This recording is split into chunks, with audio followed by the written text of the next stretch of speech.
Well, here we go again. I'm gonna make this very fast, very fast. And guess what happened? Yep, actuator went out. The gear and the actuator itself. Look at the gear on the actuator. And I popped it apart. This is what it looks like. Look at the 2 teeth going on the gear there. Right there. So this is what blends. If you guys look at my list of videos, I had where I fixed the passenger side of there, and all works, still works good, no problems. So now the driver's side done quit. Went from heat to cold, and broke the gears and stripped the gear out inside the actuator itself. So without further ado, let's get it done. I'm gonna explain this right quick, and then we'll stop it, man, so you'll get the gist. I've taken everything apart. I'll show you how it works. Let's go. First thing you do, see the collar up on your car right here? Sits there. Put a butter knife in it. Pull it out. Pops out. Pop this out. See over here?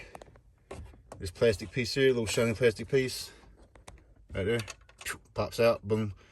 That's what keeps it in the clips. There. Just pops out, no problem. All right, then up under your floorboard, you got a piece of carpet here, that gray felt. It's got pops that goes here, here. Snatch it down, boom, boom, boom. Take the little gray carpet out. All right, after that, you'll have some bolts. See the holes here? On this actual panel here, that's sitting up here, all right, you have a bolt. You take your light switch out, pop it out, and just pick it up and take this bolt out here. Be a bolt there. They are 7mm bolts. And you take a bolt out of here, right there. All right, then all the bolts down here, like I said, boom, boom. Right here is a pop also. Pow, it slides right in there. And then this whole piece comes down. See here? Light switch, whole assembly. When you get it down, there'll be a metal plate here. I'll show you what the plate looks like. Plate looks like this. See? Goes up in there like that. All right? Take it down. 4 bolts. Those sizes, it's probably millimeters, but I'll use to take it off 5/16. All right, 4 bolts. 2 here, and there would be 2 here, but you see this? This is up in there. See the holes there? That's the threaded holes for, it was up in there like this. See, that's one there, and here's one here. You have to take this out too. 2 bolts. They are 5/16 as well. And they bolt up in there. See those 2 holes right there? Boom, boom. Pull that out. Then the actuator sits up in here. Sits right on that hole. See the gear? There's the gear. There's your blend door gear. Let me try to move it. See? What happened? That's heat. See, it's stuck right now. Look, it's hard to move back. It's hard to move back. There we go. It's sticking.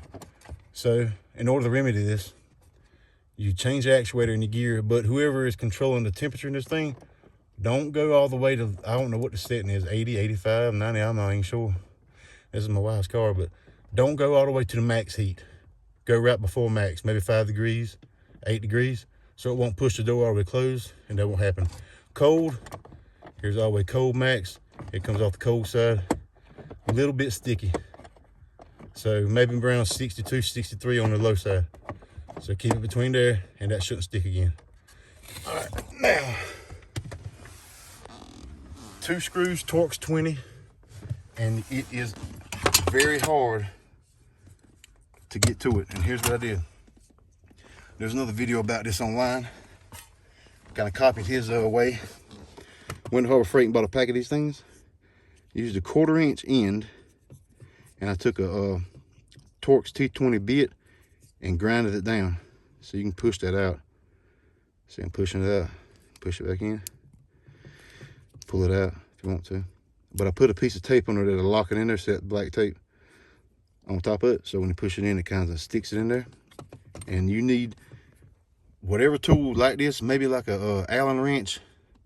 I've seen them before. They're like an Allen wrench, and but it's got a Torx end on it. That would be awesome. But this is kind of like what you need because the room is very limited in there. So add up in there, boom, boom, boom, rock it out. All right, when you put it back together, here's the part number for the new one. This is the driver's side 2011 Dodge Durango. I got that from AutoZone. It was 40 bucks, $38. Okay. Here's what the new one looks like. 2 screws. It goes like this. Boom, in there just like that. And you put your actual nut. See, you notice from the factory, like I told you in my last video, you see how they have it set from the factory. See that arrow?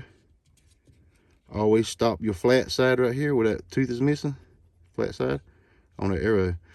So if I was to be using my old one, if it was still good, I would just crank this thing around till that stops there. Put your gear on. Boom. Gear. Oh, where's the gear right here? See, the gear goes on the peg. And then the gear, I can't hold the flashlight in that, but you see the top there, the gear. See the gears on that? This gear here just meshes up in there with them and rocks it back and forth. That's how you get hot, cold, like that. That's how it works. So that's how you take this thing apart. Like I said, you got 4 bolts for this big plate. Pull the plate down. Then you'll have this hanger like this. It'll be sitting here. 2 bolts right here. You see the holes there. Pull it out. Then your actuator's in there. Torx T20 on your actuator. You unplug your lights. See the clips here? Oh, excuse me. Push this up. Push it in. Pull that out. This one here's got a locking tab here. Right there. Pull the locking tab in like that. Pull it out. And this one's locking tabs on the other side, on the other end of it. Push this in, pull it out. There you go. All right, that's that. So this is the actuator and blend door gear.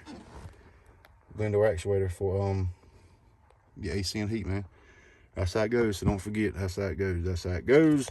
You got the bolts here for the bottom. Pull them out down here. Bam, bam, bam. And that whole cover comes down. And put it back together. In reverse. All right, that'll do it. Like I said, I was using 7mm on all the small bolts, 5/16 on the big ones. I know that's metric and standard, but it worked, man. Come on, give me a break. All right, peace.